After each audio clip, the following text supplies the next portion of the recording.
Questioning Everything with Garrett and Adam. Fish don't have juice, at least in my opinion. Right, they don't exactly. Have juice. So when you pull that fish up, it's just because it's just a bunch instinctively like I'm done. Yeah, it's a bunch of impulses. It's a bunch of, and like, what is instinct too? Eh? Like, again, this might seem like it's a topic for another discussion. I feel like instinct's a mathematical equation. It's an impulse. It's neurology. Mm-hmm. But when somebody's being instinctual, they don't know it's instinctual. They could confuse their instinct for their own volition.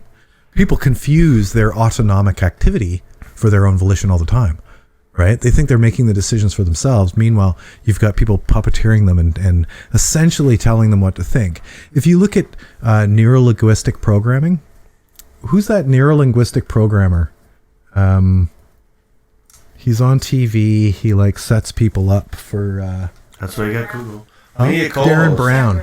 Yeah, Darren Brown. I mean, Darren Brown. I know what Darren Brown. Darren Brown plays guitar.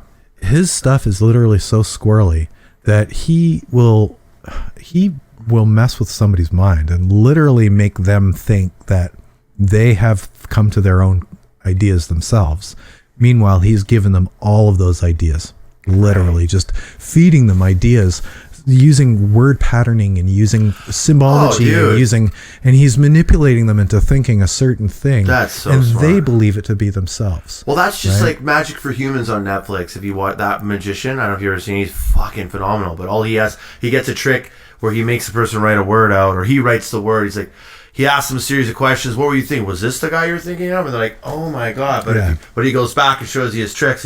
And he's a mentalist. He's just mentioned the movie that guy's in, or this, or Saving Private Ryan, and said about 8 or 9 keywords. Absolutely, that's fucking smart. That's great. Absolutely, that's smart. That's cool. Whoa, right? Like that's the power of suggestion. Like, first of all, learn that shit and go to a job interview and get it. Learn that shit and go pick up chicks. Yeah, no, but literally, right? Like, if you learn how to do that, you're gonna get all the things that you want, because you're gonna have prepared everybody by manipulating them. So self-awareness is key, man. Like, serious fucking self-awareness and studying and researching, and then just... But the thing is that the people who are fooled don't realize that they're fooled. So how much can the anecdote of self-observation be reliable when, even if we're manipulated, we think that it's our own decision? If you're truly unplugged, you won't fall for that stuff. This is why, like, I actually find burqas to be a question of whether burqas, you know, jihad burqa. Well, they only get jihad. Sorry, I have to say. Okay, don't cancel culture. Edit burqas. Well, by the way, you should be canceling America. Fucking that movie. What's that movie? America. Fuck yeah. I have no idea. Oh, it's the anyway. That show. In fact, you know, let's just. Sorry.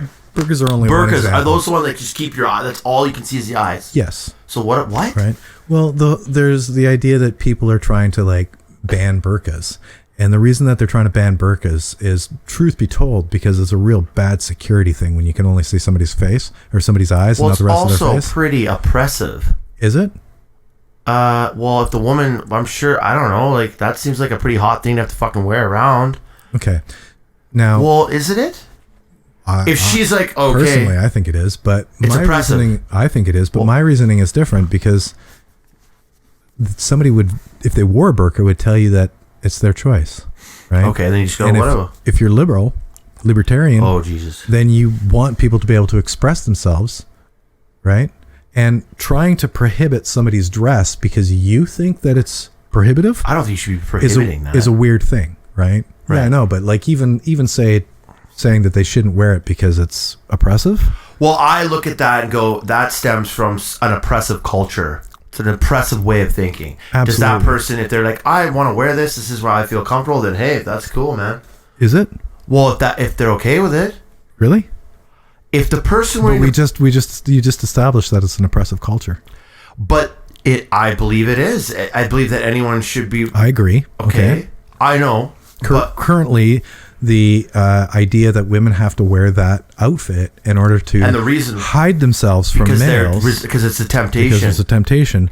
No, that's actually not even the origin of the dress. The origin of the dress is way better than that, in my opinion. But the origin of the dress is way better than that? Yeah, it used to be worn by males.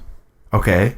right? The hijab and burqa used to be worn by males in order for, women didn't have to wear any specific So what Islamic happened? dress. Well, things changed.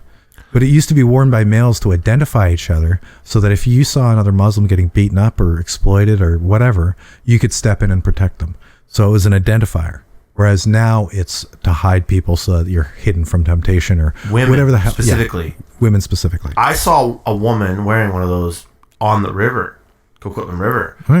And I was just like, wow, like really? Like, So you believe it to be oppressive? it just, yes. So let's just say then, for the sake of the podcast, that it may or may not be. We're not going to hold to it. But in your perception, it's oppressive, yet it's not oppressive if they choose to.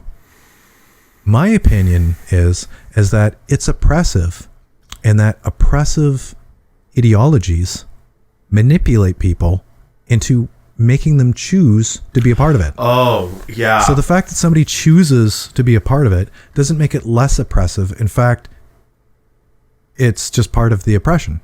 You're hypnotized. Well, you're manipulated. You're convinced. You're brainwashed. You're brainwashed. Well, You're hypnotized, brainwashed. pretty much the same fucking thing. Okay. Right? So now you brainwash somebody into thinking that there's an afterlife, and that the only way to get into the afterlife is to do what they're told, and, et cetera, et cetera. Instantly, it's oppressive. Right? Yeah, I mean, it's pretty silly to think I'm going to go blow up a building, kill a bunch of people, and end up fucking with 30 virgins in heaven. Like, it's just, I don't know, that stuff, that's crazy that people, well, just a lot of fundamental religious ideas are just absurd. Most of the teachings aren't like that, yeah. Fortunately.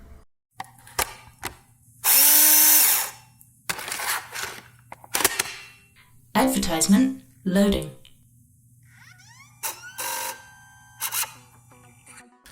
You could join our community, and our community has a lot of good stuff to offer. Like what? Like memes. There's a meme channel that has memes in it. Can't you just get those on Facebook though, Adam? Yep, you can. And then you can post them in the public tavern in our Questioning Everything podcast Discord. There's also a backstage area for the Patreons. There's couches back there. They're very comfortable. And like one girl. Yeah, and we hang out there before the show and sometimes during the show. But during the show, we're more likely to be on the stage where we can live stream special events and episodes. Philomaths get to sit in and observe the The one girl. cut.